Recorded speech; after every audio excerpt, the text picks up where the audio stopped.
เปิดฝามาบัดนี้กายไปเจออันนากระเจ้าเบิ้งทุกคนกระเจ้าดำหน้าแล้วถุงหนึ่งเลยนี่ทุกคน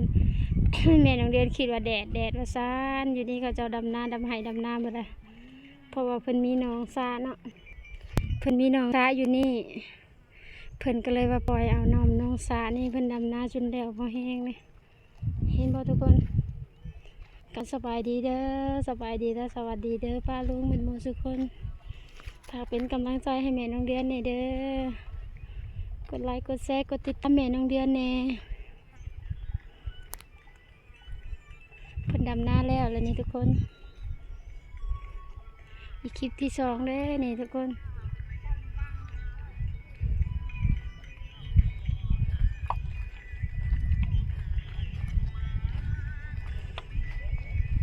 แม่น้องเดือนคิดว่าแดดซ่านอยู่นี่ดำแล้วเลย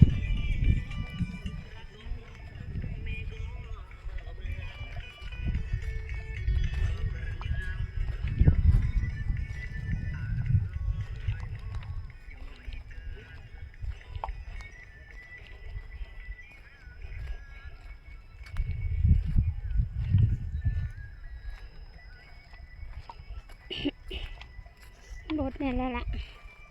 สิมีแห้งหายเฮ็ดอยู่ทุกคนแดดอ่อนลงละเที่ยงแล้วตอนนี้นะ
ได้เห็นแล้วทุกคน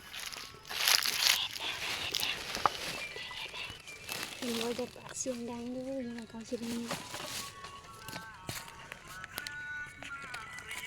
อันนี้เป็นยังโบไปกินโมเมนต์เห็นเดือด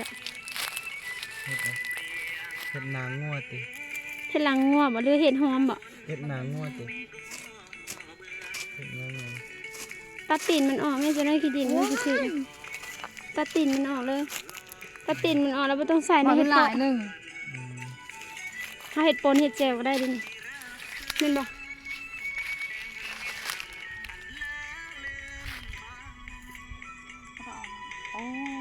ก็ต้องใส่ในเห็ดเพาะได้จะทำมันสิเปื้อนเลยฮันเลยตัวนั้นก็มีกองมันยันก่อนเอายับแม่กันนี่นะยันเนาะยันนี่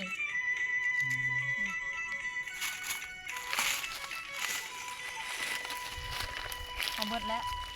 นี่อยู่นี่ตาล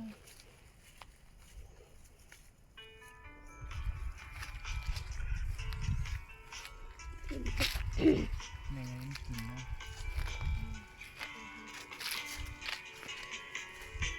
ต้องเห็ดยังเคยบ่เคยกินบ่เห็ดหอมนะเองว่าเห็ดหอมบ่หรือเห็ดลังงัวบ่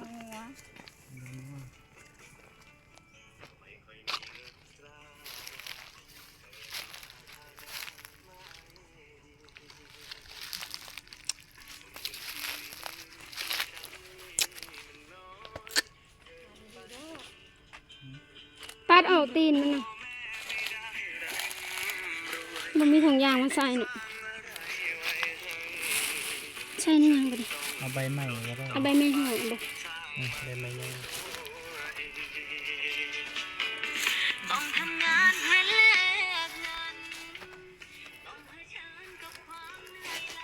เป็นละที่จะต้องป้าลอก ใบนี้ก็ได้นะอยู่ใส่ใบนั่นแหละใบตองกุ้งมันยังก็ ละแน่อะ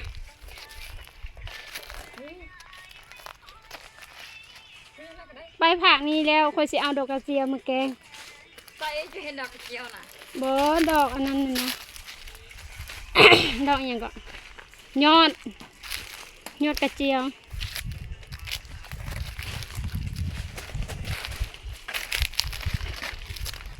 ไปเบิ่งบรรยากาศอยู่โพกทุกค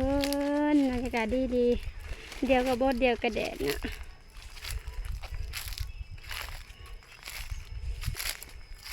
ใส่ลายในแล้วทุกคนได้เห็ดลายในแล้ว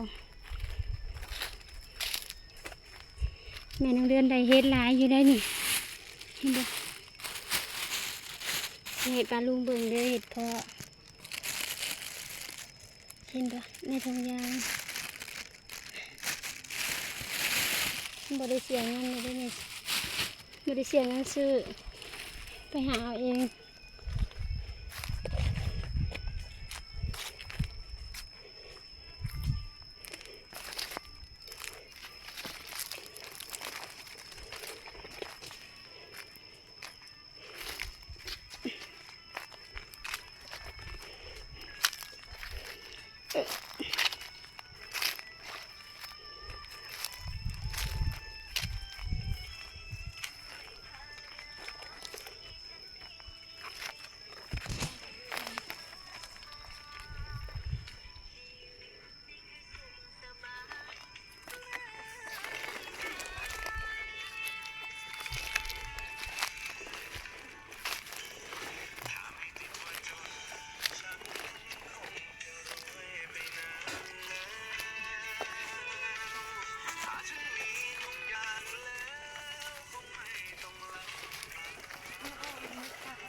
นี่คือขาเลย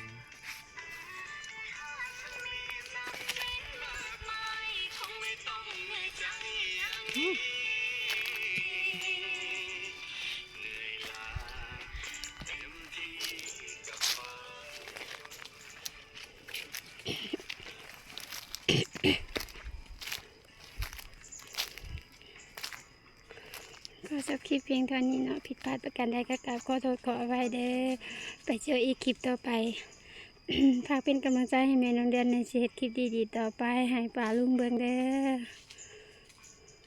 สบายดี